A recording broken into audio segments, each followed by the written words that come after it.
Sean todos bienvenidos, mis hermanos. Quiero que abran su Biblia en Hechos, capítulo 4. Hechos, capítulo 4. Hoy vamos a estar estudiando los versículos que faltan del versículo 4, del capítulo 4, y también parte del capítulo 5.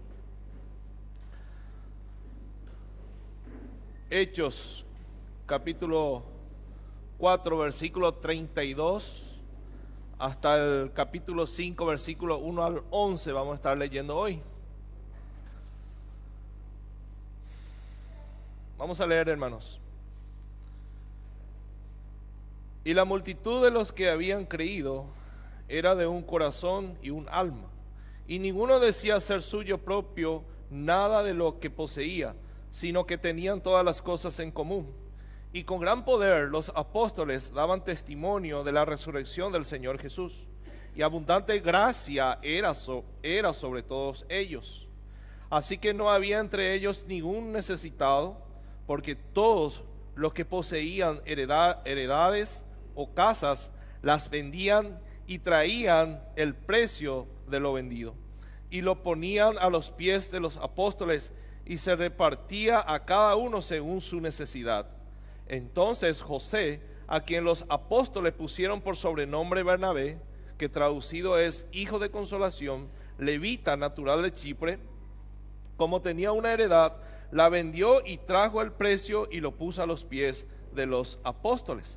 Pero cierto hombre llamado Ananías, con Zafira su mujer, vendió una heredad y sustrajo del precio, sabiéndolo también su mujer, y trayendo solo una parte, la puso a los pies de los apóstoles. Y dijo Pedro a Ananías: ¿por qué llenó Satanás tu corazón para que mintieses al Espíritu Santo y sustrajeses del precio de la heredad? Reteniéndola, ¿no se te quedaba a ti? Y vendida, ¿no estaba en tu poder? ¿Por qué pusiste esto en tu corazón? No has mentido a los hombres, sino a Dios. Al oír Ananías estas palabras, cayó y expiró. Y vino un gran temor sobre todos los que lo oyeron. Levantándose los jóvenes, lo envolvieron y sacándolo, lo sepultaron. Pasando un lapso como de 3 horas, sucedió que entró su mujer, no sabiendo lo que había sucedido. Entonces Pedro le dijo: dime, ¿vendisteis en tanto la heredad? Y ella dijo: sí, en tanto.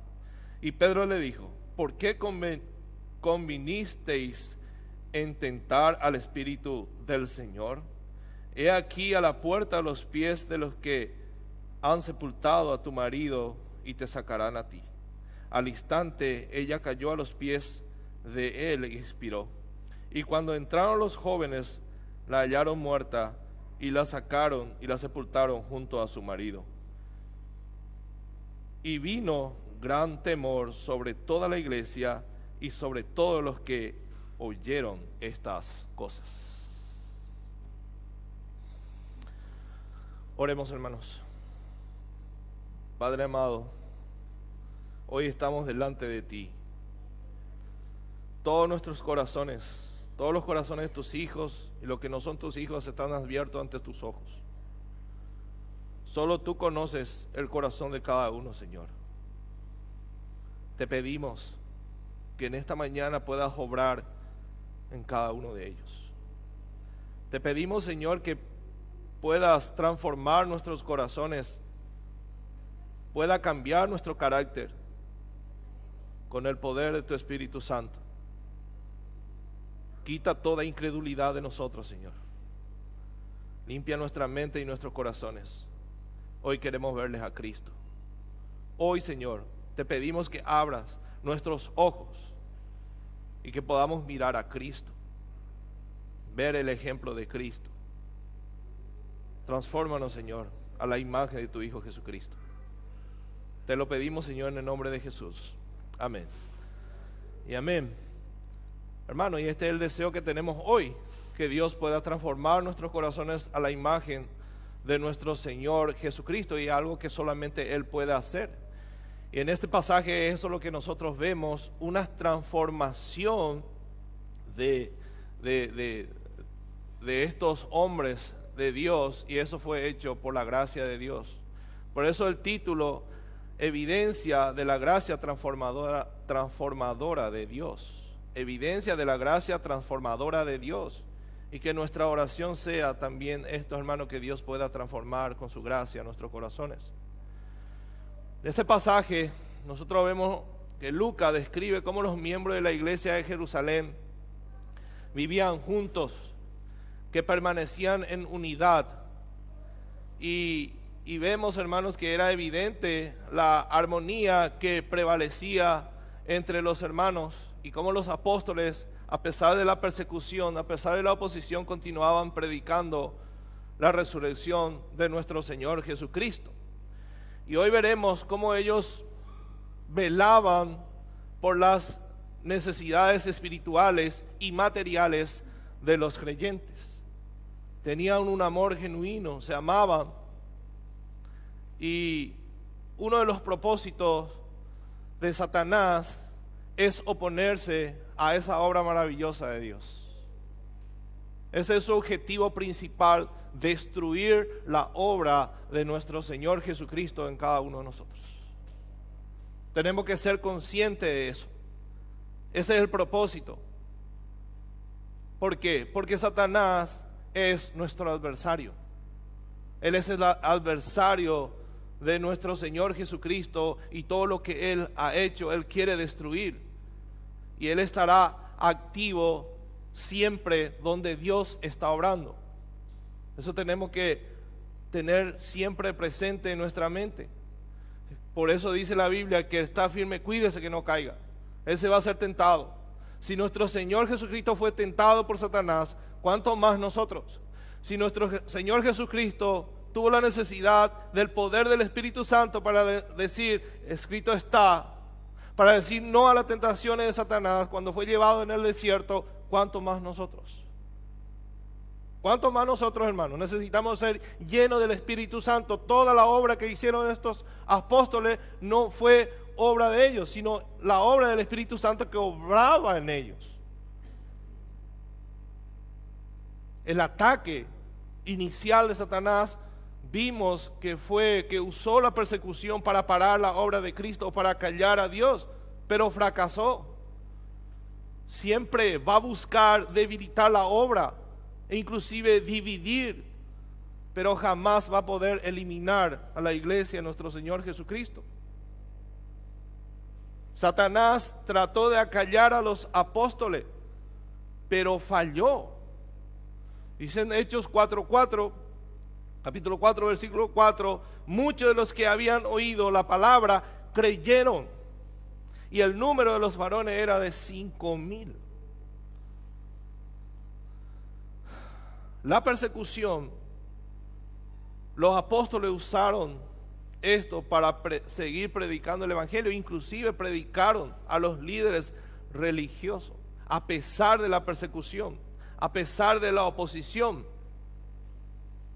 Satanás fracasa. Ellos dijeron, es mejor obedecer a Dios que a los hombres. Ustedes pueden encarcelarnos, pero la palabra de Dios no puede ser encarcelado. Ustedes pueden matarnos, pero la palabra de Dios permanece libre. Nadie puede parar. Entonces Satanás, como es hábil, siempre busca cambiar su estrategia o su táctica de ataque a la obra de Dios. Y en este pasaje nos damos cuenta, hermanos, que primeramente Satanás usa la persecución. Ahora él debilita o pone usa personas que están dentro de la iglesia. Para debilitarla, infiltró la iglesia para atacarla con corrupción desde el interior. Y este es el ataque más peligroso que Satanás puede usar, hermanos.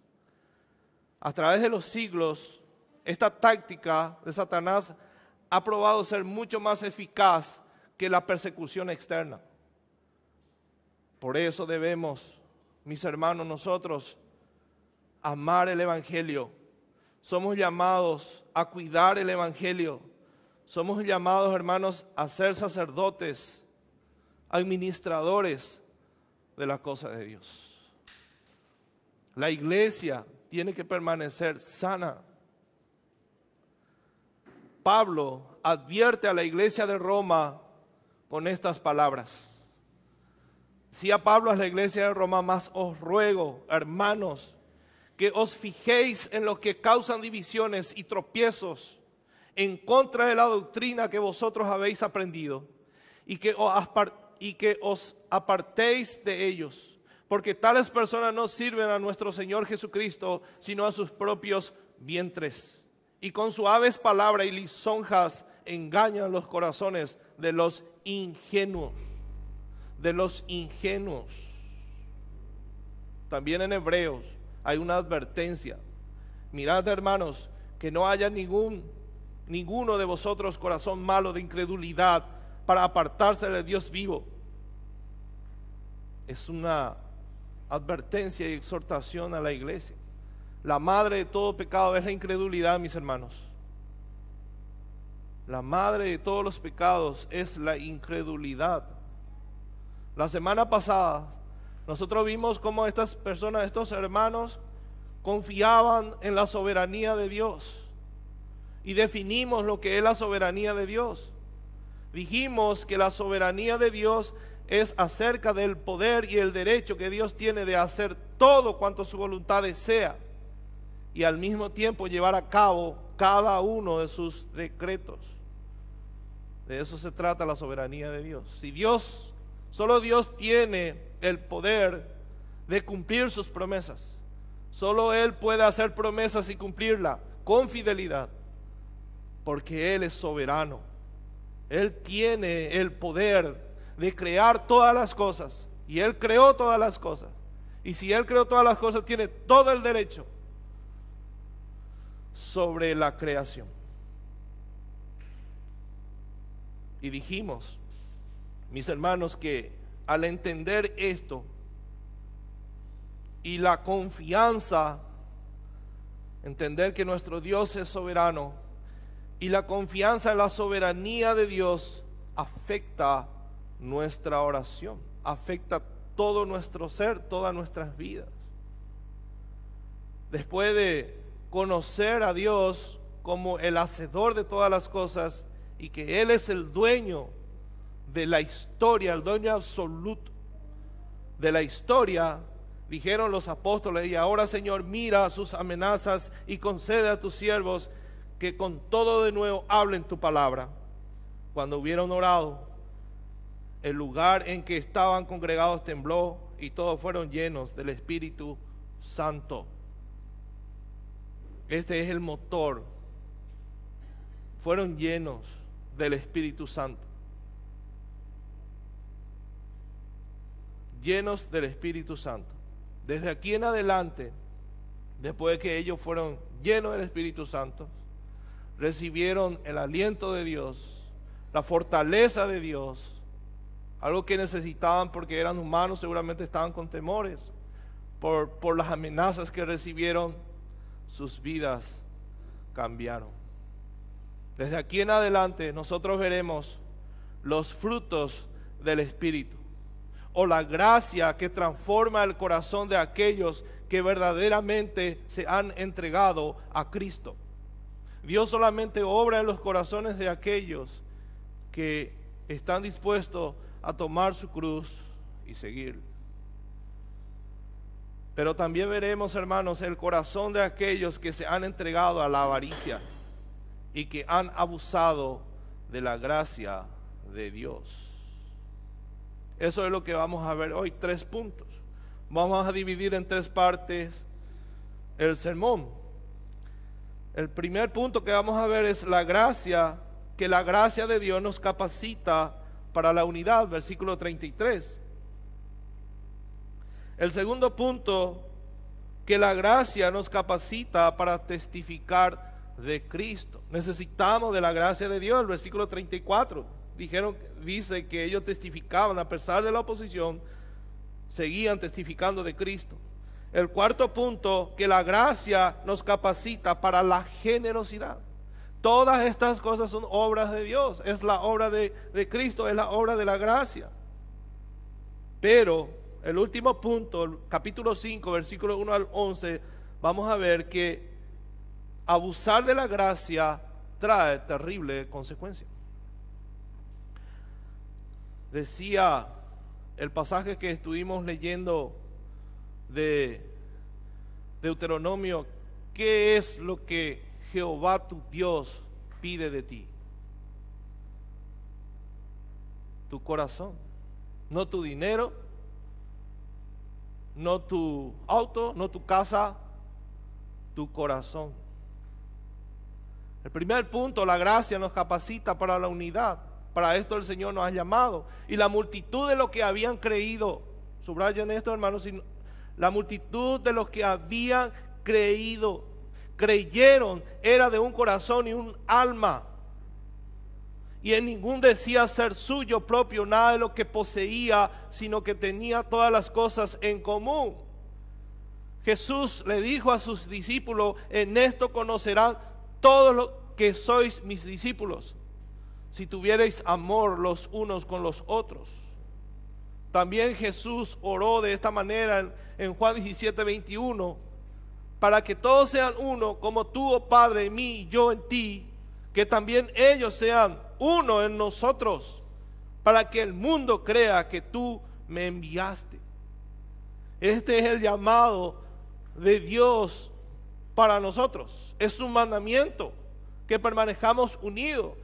Pero esta comunión, o porque tenía un solo corazón, fue obra, para que ellos tuvieran un solo corazón, fue obra del Espíritu Santo. Es lo que sucede cuando somos llenos del conocimiento de Dios y cuando aplicamos su palabra. Esto trae crecimiento. El conocimiento y la aplicación trae crecimiento. La sana doctrina que yo conozco me enseña quién es Dios. Yo creo en Dios, vivo conforme a sus mandamientos. Trae crecimiento, trae madurez. Esa madurez trae unidad.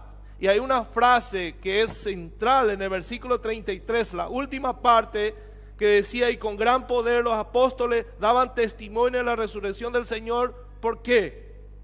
Porque abundaban la gracia de Dios sobre ellos. Sobre ellos.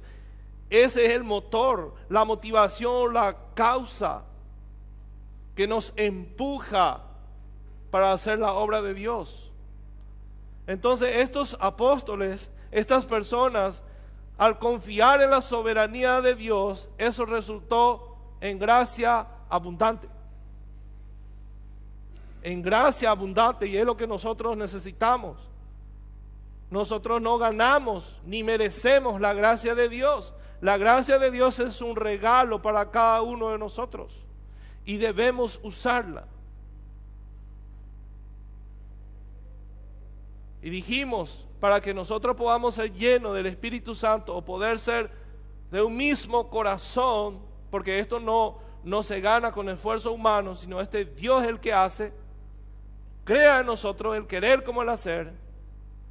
Ocurre el crecimiento, esta consecuencia de que la iglesia está creciendo. Que la iglesia está creciendo en el conocimiento de Cristo, está aplicando la palabra de Dios en su vida. Para que podamos ser llenos del Espíritu Santo, poder ser un mismo corazón, que eso significa estar en un mismo sentir, debemos usar los medios que Dios nos ha dejado para que podamos crecer en la gracia y de esa manera vivir una vida piadosa y de esa manera ser luz para el mundo caído. ¿Qué es la verdadera coinonía, hermanos? Hacer comidas, cierto, hace rato que no estamos haciendo más el almuerzo congregacional, debemos hacer. Eso trae gozo para el pueblo de Dios. Eso hacíamos aquí, debemos volver a hacer. Pero ¿cuál es la verdadera coinonía, hermanos? La La unidad verdadera es cuando tenemos un mismo objetivo, un mismo entendimiento de la doctrina de Dios y vivir conforme a ese entendimiento. Esa es la verdadera coinonía. Esta iglesia estaba unánime, dice, clamando junto a Dios. ¿Cómo estaban? Sin quejas, sin murmuraciones, estaban totalmente de acuerdo con los apóstoles, se sujetaban a sus líderes, como decimos, estiraban el carro todos juntos. Ellos oraron, ellos decían, amén, amén, estamos de acuerdo, estamos de acuerdo. Por eso reaccionaron de esta manera ante la necesidad de los hermanos. Había necesidad de la iglesia. ¿Y cómo reaccionó la iglesia? Ayudando a los necesitados.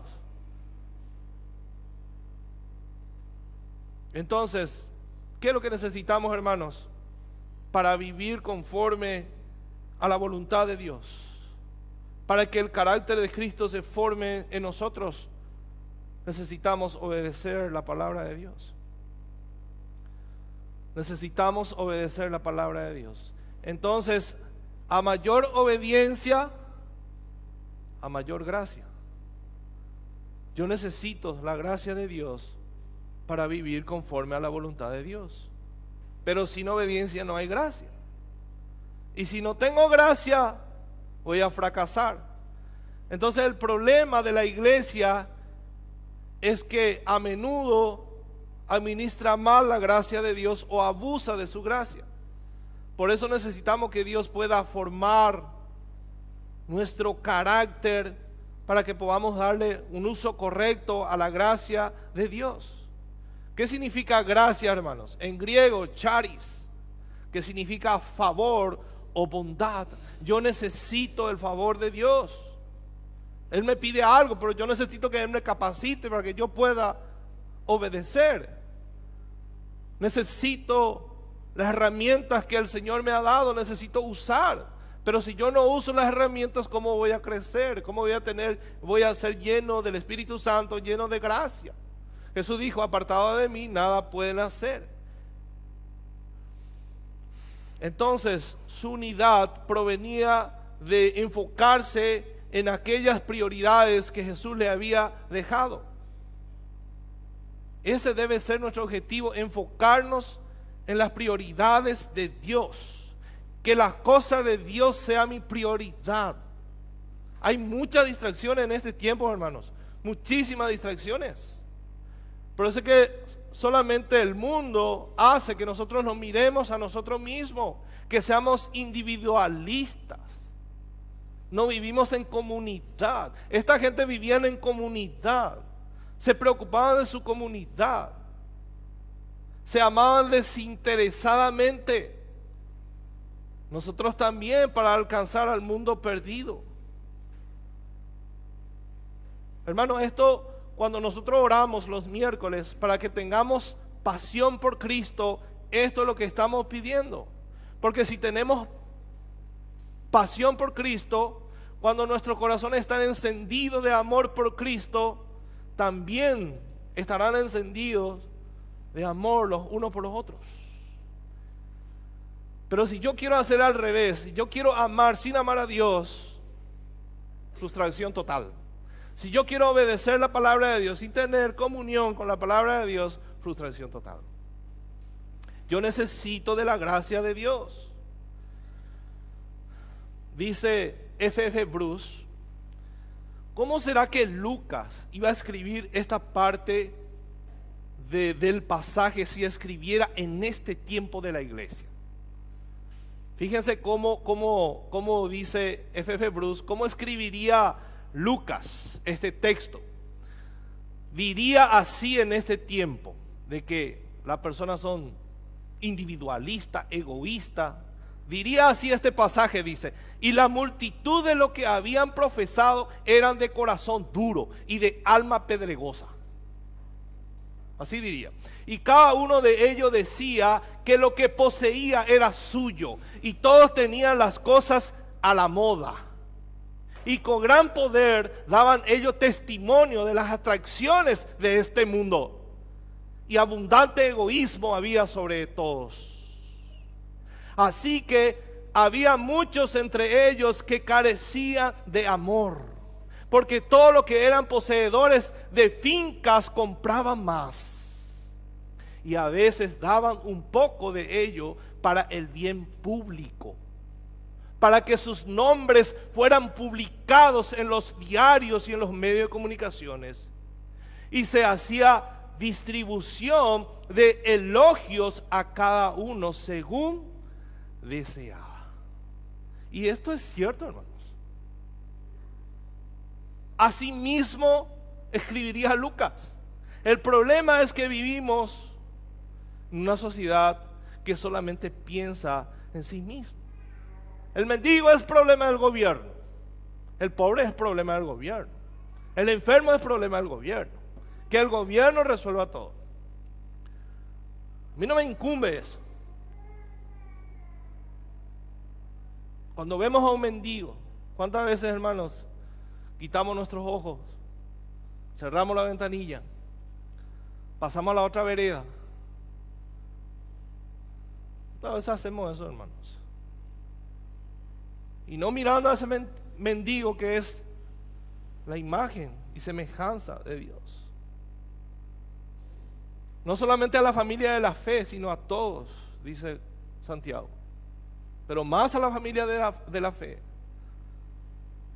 Esta es la clave, mis hermanos, y la multitud de los que habían creído. ¿Creemos verdaderamente en Dios, mis hermanos? ¿Saben lo que necesitamos? Una cosmovisión correcta de la soberanía de Dios. Y es lo que este pasaje nos enseña, que ellos tuvieron una cosmovisión correcta de quién era Dios. Un conocimiento correcto de quién es Dios.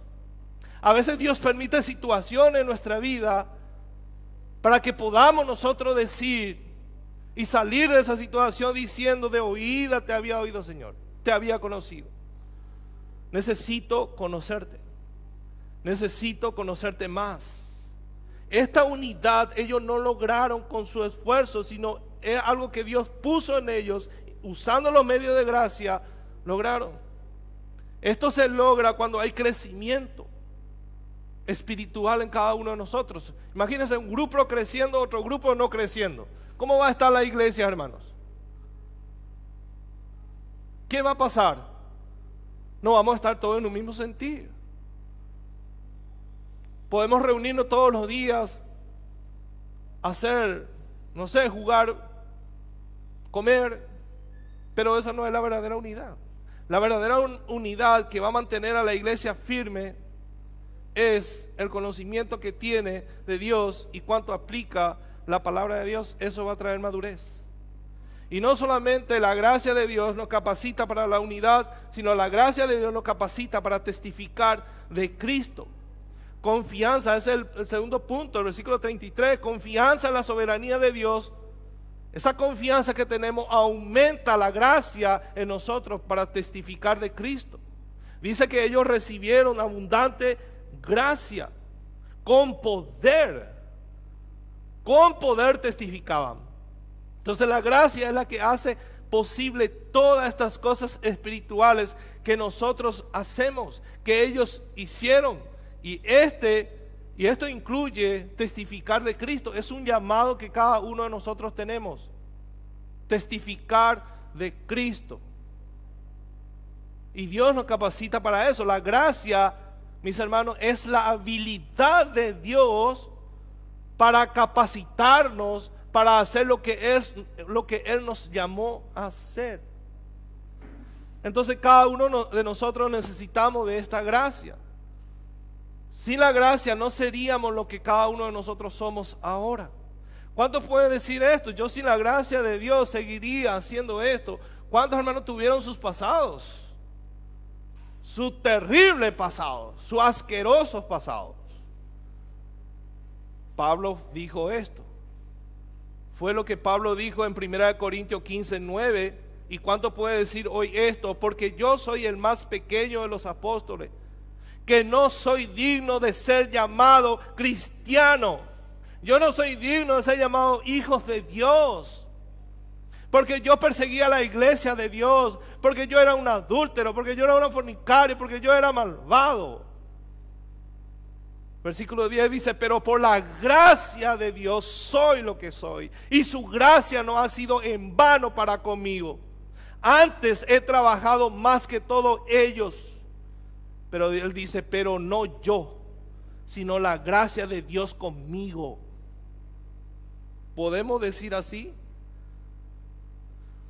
Pero la gracia de Dios, por la gracia de Dios soy lo que soy. Esto nos libra del egoísmo. Esto nos libra del orgullo. Esto nos libra de la vanagloria, de querer aparentar algo que no somos. Pablo dice, yo soy uno de los más pequeños, porque yo perseguía a la iglesia. Yo no merezco, pero por la gracia de Dios, este es el motor que debe empujarnos, hermanos, a servir a Dios con integridad de corazón. Uno de los mandatos de Dios es testificar, y debemos hacer con poder. Y algo interesante que vemos en este pasaje es que los cristianos no solamente testificaban en palabras, sino con hechos. Vivían lo que proclamaban. Y esto hacían gracias a la gracia de Dios. Nada de lo que nosotros hacemos, no tenemos la capacidad.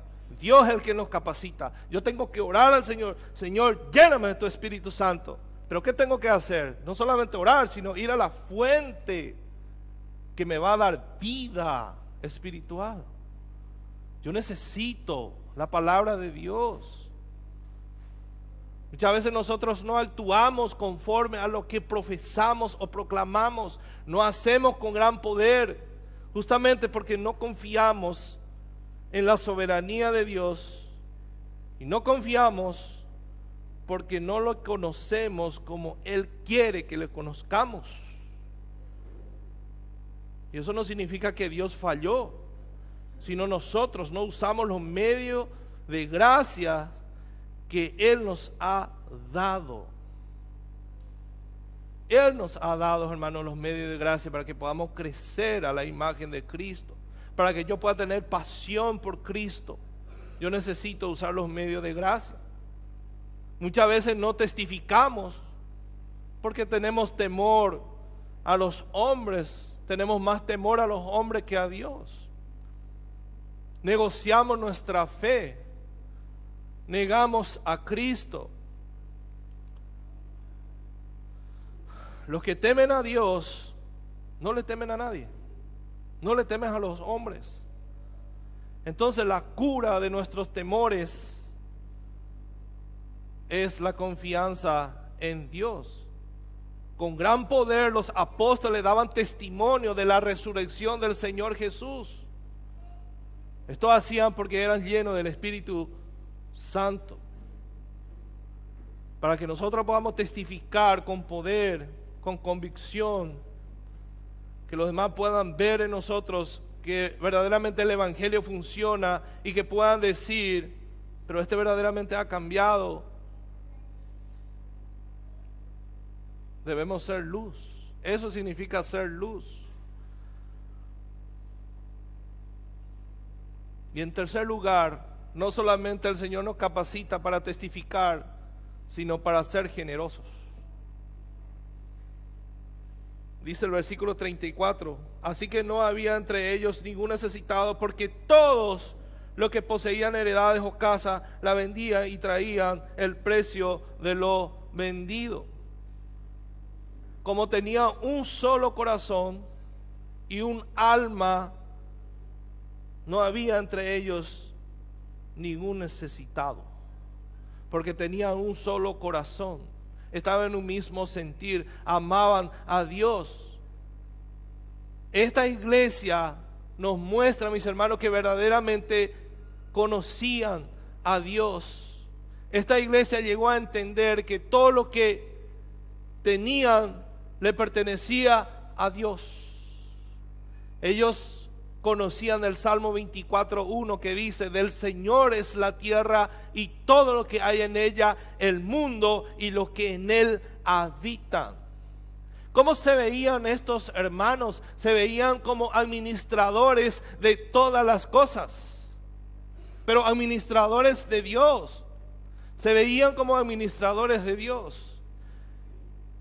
Eso fue lo que Dios le dijo a Adán, que él iba a ser el administrador, que iba a tener autoridad sobre todas las cosas.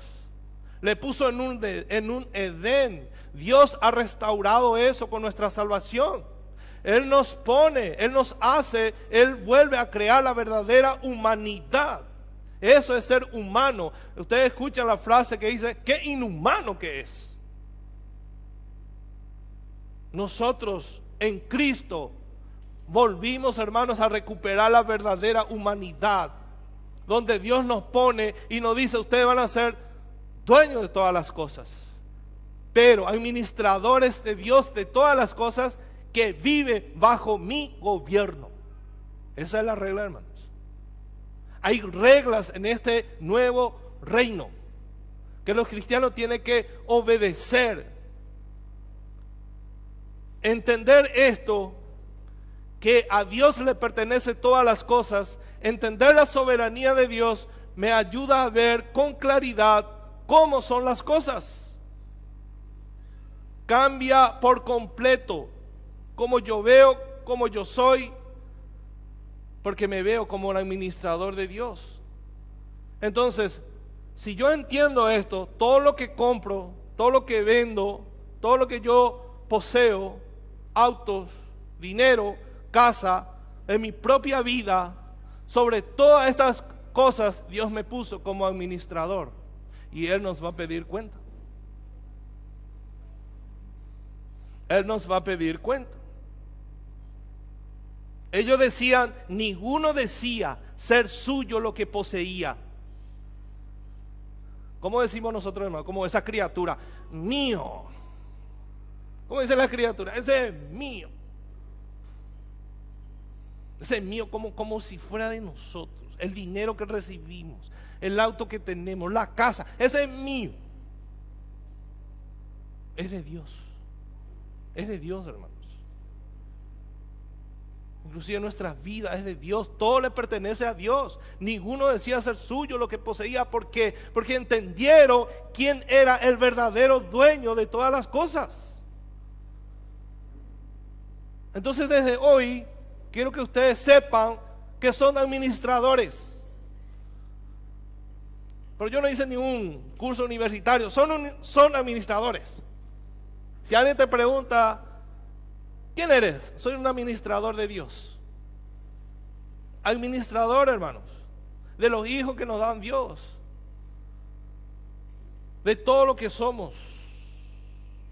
Entonces, para que nosotros podamos lograr esa unidad que el Señor nos manda que tengamos, dice Juan, esto es muy fácil. ¿Saben lo que ustedes tienen que hacer? Primera de Juan 1:7.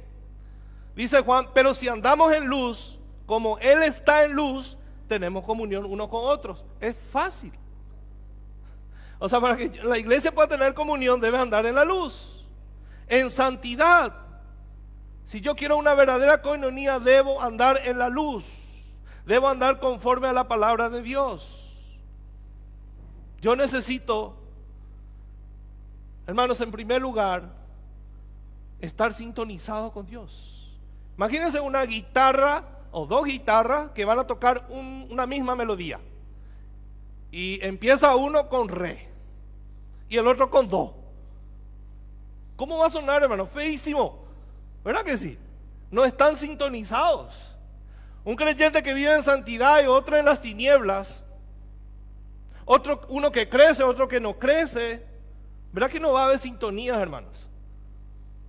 De la misma manera, lo que todos nosotros necesitamos es estar en sintonía con Dios, para que yo pueda después estar en sintonía con mis hermanos. Yo no puedo estar en sintonía con mis hermanos y no con Dios. Eso no es posible. Eso no va a traer la verdadera unidad. No va a traer la verdadera unidad.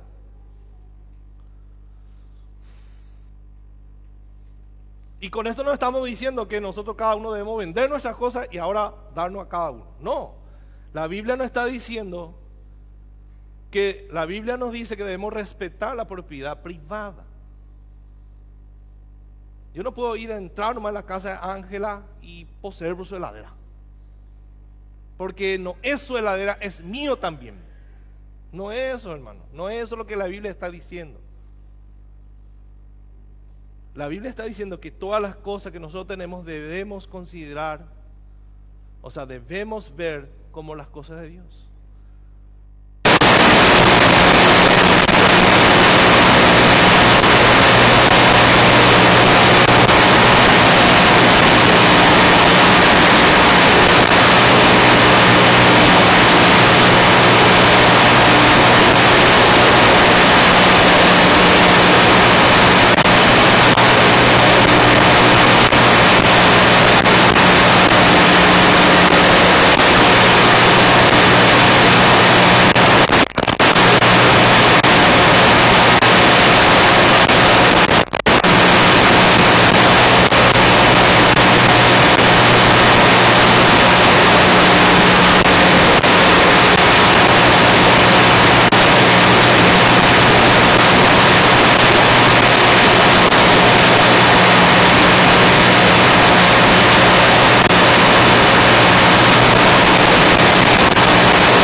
versículo 5, haya pues en vosotros este sentir que hubo también en Cristo Jesús. Él hizo eso, el cual siendo en forma de Dios, no estimó el ser igual a Dios como cosa a que aferrarse. Cristo nos aferró de su gloria. Él dejó el trono que tenía allá con su Padre para hacerse uno como nosotros. ¿Y cuántas veces nosotros, hermanos, nos aferramos a las cosas terrenales? Dice, y estando en condición de hombre, se humilló a sí mismo, haciéndose obediente hasta la muerte y muerte de cruz. Cristo es mi motivación.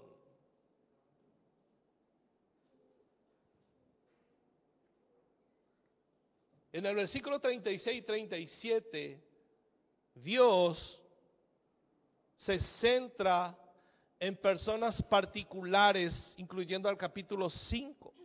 Primero nos muestra a Bernabé, hijo de consolación,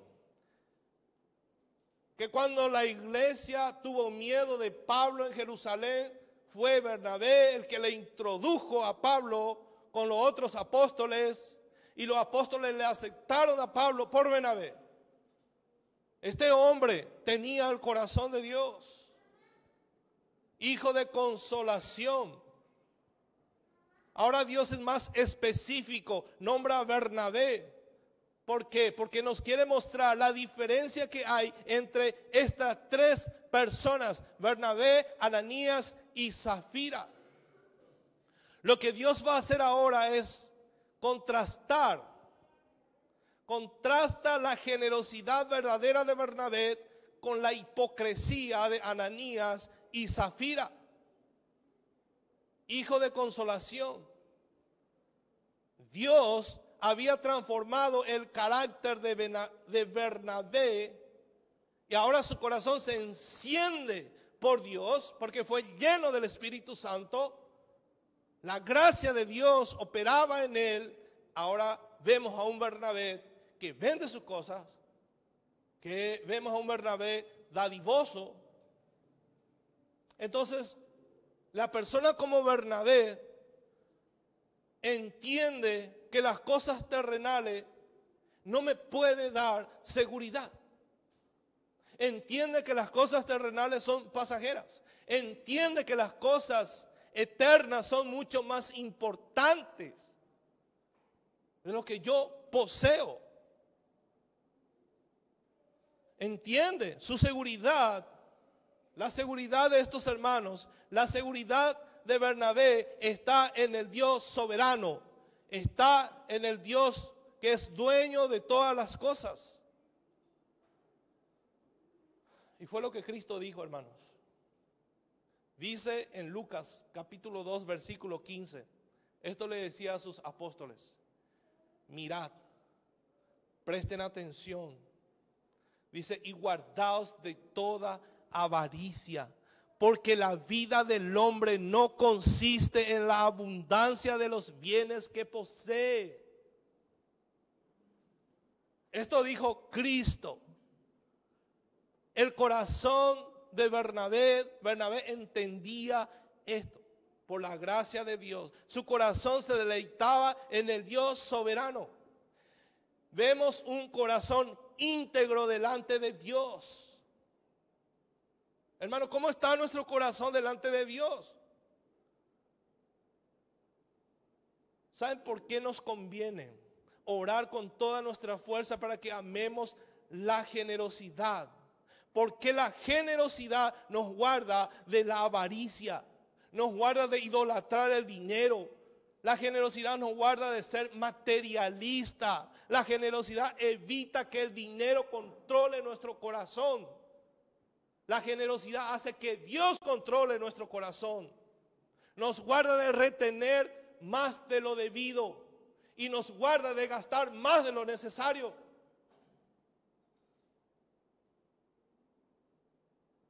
¿Cómo está nuestro corazón? Bernabé no solamente dio cosas materiales. Estos discípulos no solamente dieron sus casas, no solamente dieron sus autos. Cuando nosotros hacemos una obra de caridad, ¿cómo nos sentimos bien, hermanos? le ayudé a este pobre. Y ya nos conformamos con eso. No, pero yo ya di mi diezmo, ya cumplí. Hermano, Dios no necesita de tu dinero ni de tu sacrificio. Lo que Él juzga es la intención del corazón, de por qué hacemos lo que hacemos. Eso es lo que Dios juzga, hermanos.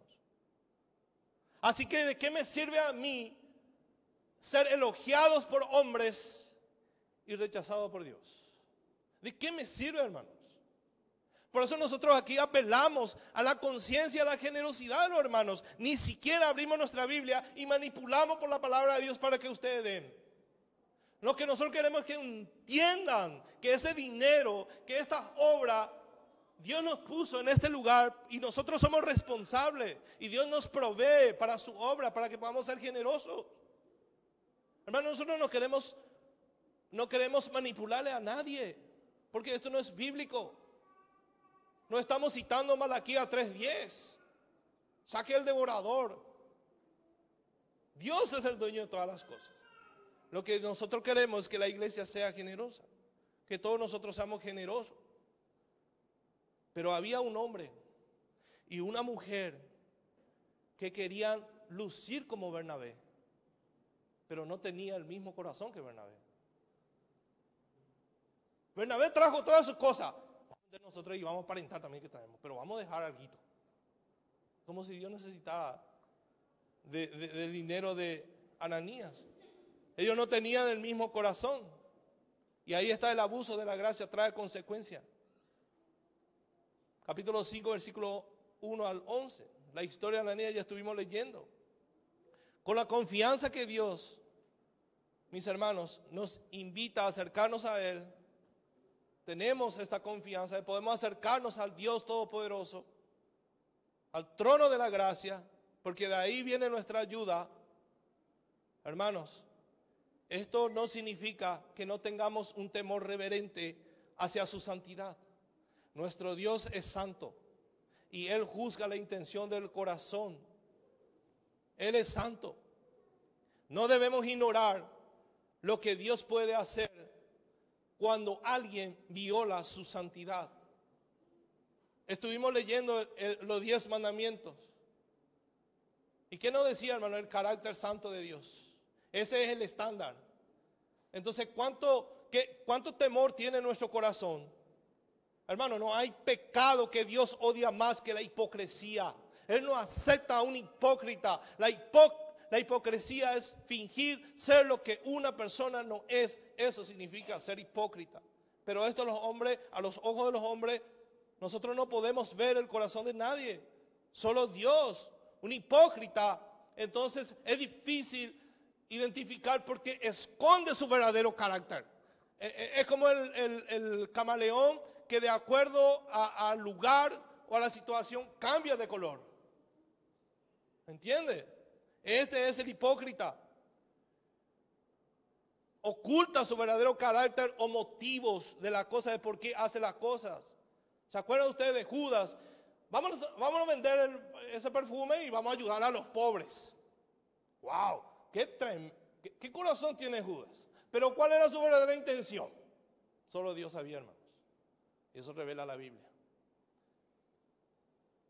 Entonces, ¿cómo está nuestro corazón? Dice Proverbios 11:9.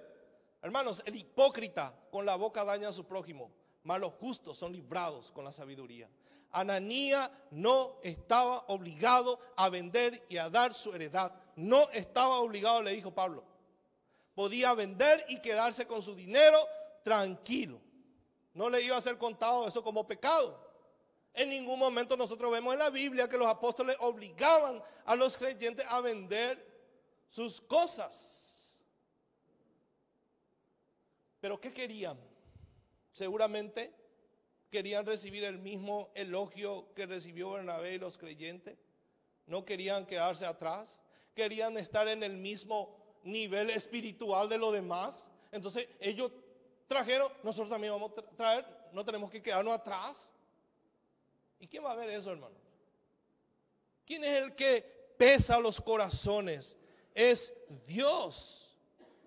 Tal vez ellos deseaban la aprobación de los hombres por su acto de sacrificio, también ser considerado con los demás.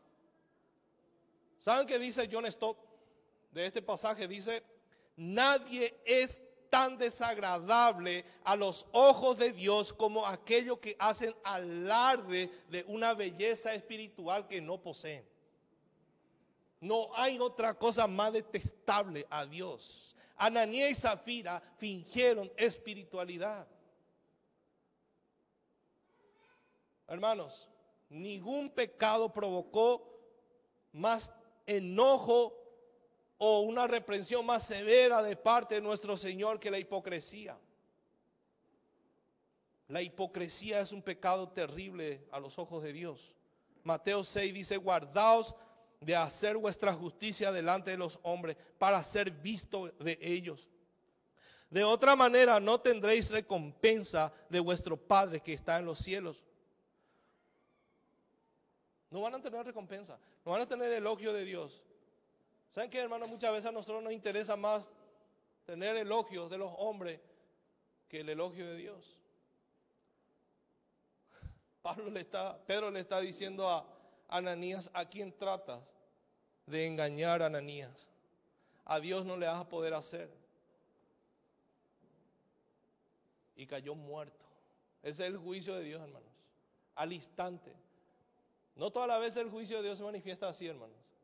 El Señor es misericordioso y siempre nos da la oportunidad para arrepentirnos de nuestros pecados.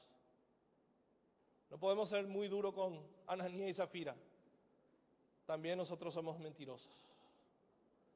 No, pero pastor, como todos nosotros somos mentirosos, hermanos. Solo Dios no miente.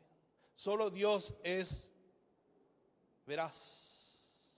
Porque eso es lo que dice el Salmo 116, 116, 11. Todo hombre es mentiroso. Cada vez que nosotros saludamos con hipocresía, estamos siendo mentirosos.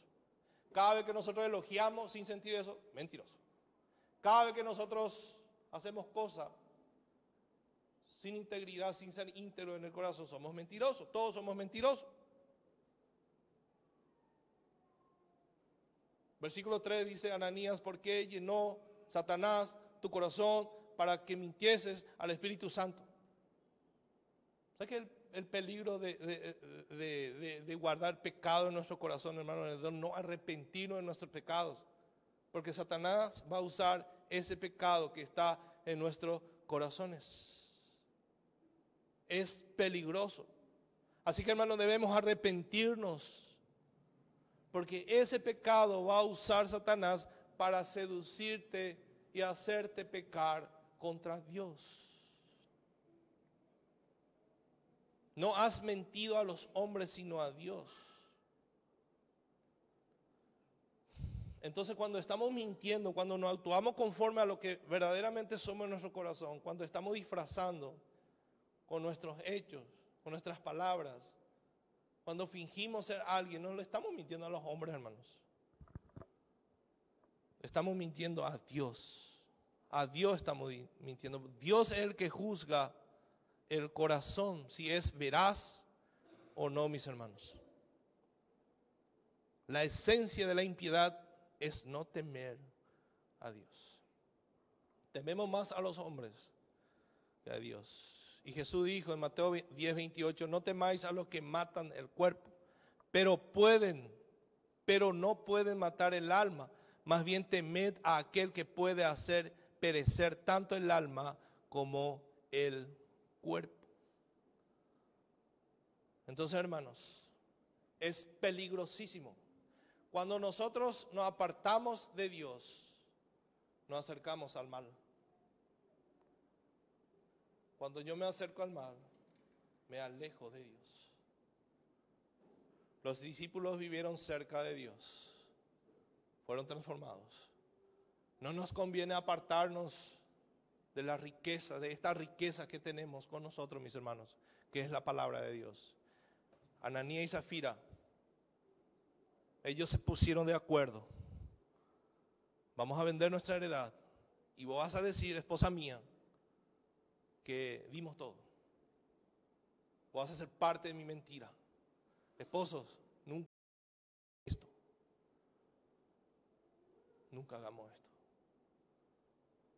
La Biblia nos dice que debemos exhortarnos, que debemos pedir perdón, que debemos perdonarnos.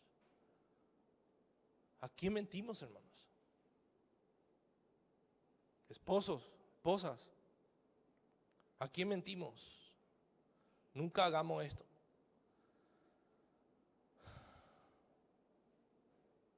Ananías, Zafira, su esposa, tenía la oportunidad de arrepentirse, hermanos. Ella tenía la oportunidad de arrepentirse. Dice el versículo 7, pasado un lapso como de 3 horas, sucedió que entró su mujer, no sabiendo lo que había consentido, y Pedro vuelve a hacerle una pregunta. Esa era su última oportunidad. No, Pedro, mi esposo dijo esto, yo me arrepiento. Yo no voy a ser parte de la mentira de mi esposo. Yo no voy a ser parte de la mentira de mi esposa. Yo prefiero ser íntegro de corazón y no obedecer al hombre. Yo prefiero tener temor a Dios. Me van a echar a mi casa, que te echen. ¿Vas a encontrar problemas? Mejor obedecer a Dios que a los hombres. Es lo que Zafira no hizo. Y dice el versículo 8. Entonces Pedro le dijo, ¿vendiste en tanto la heredad?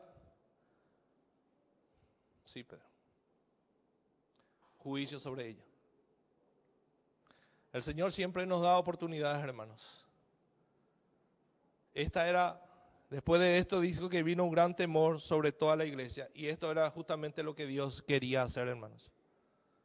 Dios de esta manera, quitando el pecado del medio de su pueblo, estaba purificando, santificando a su iglesia. Quería que tengan temor en su corazón.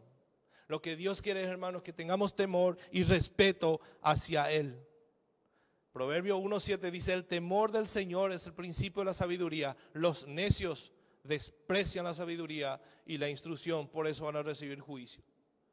Proverbio 29:19 dice, cuando el esclavo es necio, no bastan las palabras, solo con golpes obedece. Y gloria a Dios por la disciplina del Señor si somos hijos, hermanos. Gloria a Dios, porque Él nos libra de la condenación eterna. Por eso Pedro en su primera epístola, en el capítulo 4, versículo 17, dice, porque es tiempo de que el juicio comience por la casa de Dios. Y si primero comienza por nosotros, ¿cuál será el fin de aquellos que no obedecen el evangelio de Dios? ¿Cuál será el fin de aquellos que no conocen a Dios?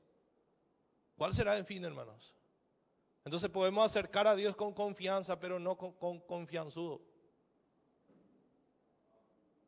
¿Entienden, hermanos? Nuestro Dios sigue siendo fuego consumidor.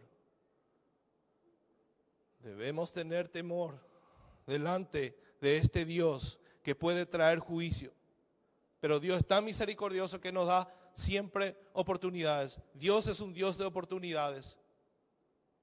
Por eso dice Hebreos 10:31, horrenda cosa es caer en manos del Dios vivo. Pero hay una invitación para nosotros hoy. Si oyereis hoy su voz, no endurezcáis vuestros corazones, dice el Señor.